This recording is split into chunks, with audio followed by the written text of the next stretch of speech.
आज जो हम टॉपिक पढ़ रहे थे परमेय संख्याओं को, उसको आगे बढ़ाएंगे थोड़ा सा। तो कभी आपने ये ध्यान दिया होगा कि जैसे 3/5, 3/5 क्या है? एक भिन्न है। 3/5 क्या है?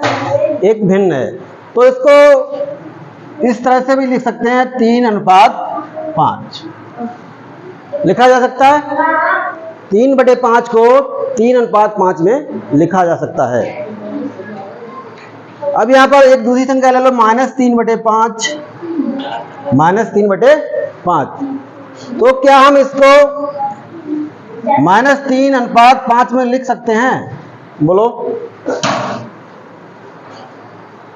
जो हमारी भिन्न है 3/5, उसको 3/5 के रूप में लिखा जा रहा है, क्योंकि 3:5 हम बोल रहे हैं।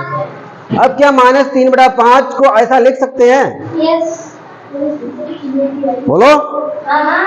नहीं, ये कभी संभव नहीं है। ऐसा संभव नहीं है। -3/5 को -3 और 5 के अनुपात में कभी नहीं लिखा जा सकता, क्योंकि अनुपात हमेशा धनात्मक होता है। अनुपात कैसा होता है? धनात्मक होता है। तो ये इस तरह से कभी नहीं लिखा जा सकता। ठीक है। अब देखिए, अनुपात जो परमेय संख्याएं हैं, जो परमेय संख्याएं हैं, उनकी जो उत्पत्ति हुई है, वो रेशियो शब्द से हुई है। रेशियो का मतलब होता है अनुपात से। ठीक है। रेशियो का मतलब क्या होता है? अनुपात से। उसकी जो हिंदी का जो अर्थ है वो अनुपात है। रेशियो से अनुपातिक जो संख्याएं होती हैं, उन्हें हम क्या कहते हैं? परमेय संख्या कहते हैं। मगर ये भिन्न है, तो -3/5, क्या ये वाली संख्या भिन्न हो गई? नहीं होगी। ये संख्या भिन्न नहीं होगी।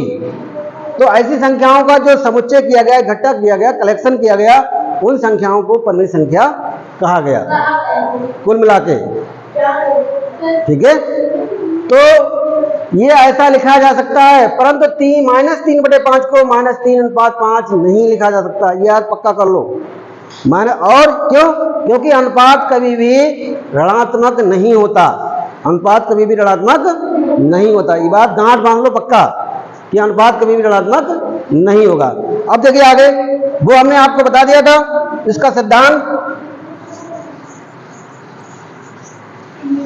कि कोई अगर इस टाइप से संख्या लिखी हुई है P/Q, ठीक है, यानी कि P ऊपर है, नीचे Q है, अंश बटे हर, इस तरह से लिखा जाए।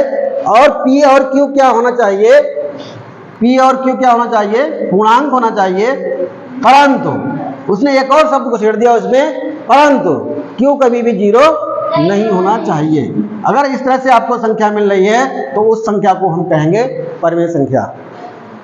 ठीक है। इतना समझ गए? कोई प्रॉब्लम बताओ अभी?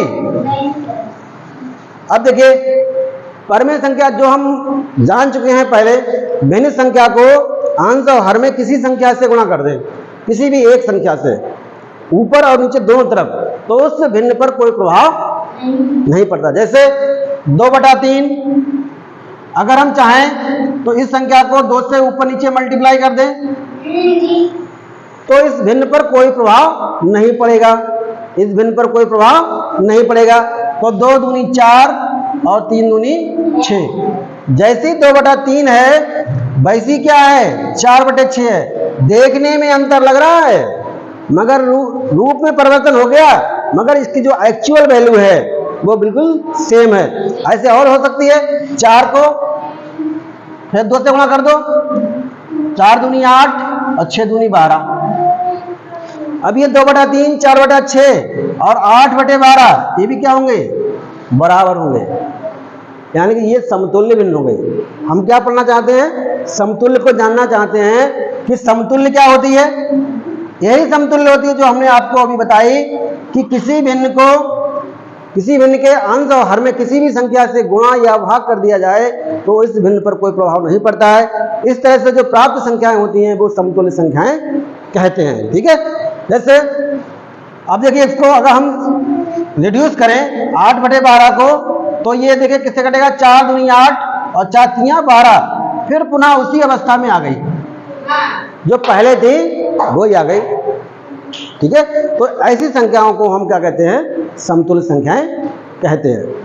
अब कोई संख्या धन और ऋण वाली कैसे पहचानोगे, कोई परिमेय संख्या धनात्मक है या ऋणात्मक है कैसे पहचान करेंगे। परिमेय संख्या की पहचान क्या है कि ऊपर P नीचे Q, P और Q क्या होना चाहिए, पूर्णांक, और Q कभी भी 0 नहीं होना चाहिए। ये पक्का गांठ बांध लो, Q कभी भी 0 नहीं होगा।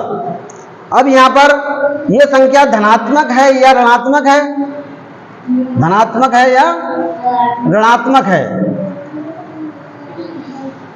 कैसे पहचान करेंगे।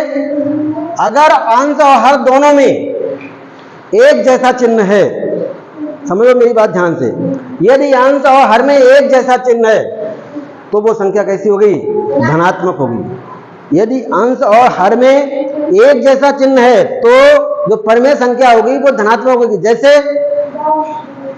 2/3, 2/3 क्या है, ये भी प्लस का है और ये भी प्लस का है, तो ये संख्या कैसी होगी, धनात्मक।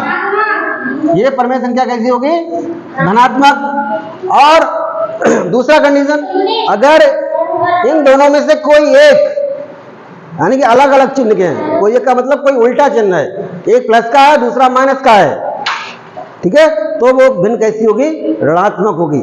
वो परिमेय संख्या कैसी होगी, ऋणात्मक। जैसे 2/3, तो -2 ऊपर आ गया, तो इसका ये यहाँ पर क्या है, प्लस है, तो प्लस और माइनस उल्टे चिन्ह हो गए, तो ये जो परिमेय संख्या होगी वो कैसी होगी, ऋणात्मक होगी।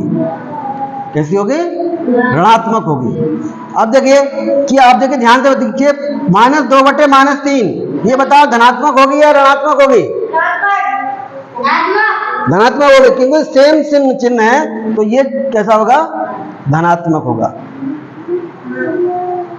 ठीक है, उतार लीजिए इसको पहले फटाफट जल्दी से।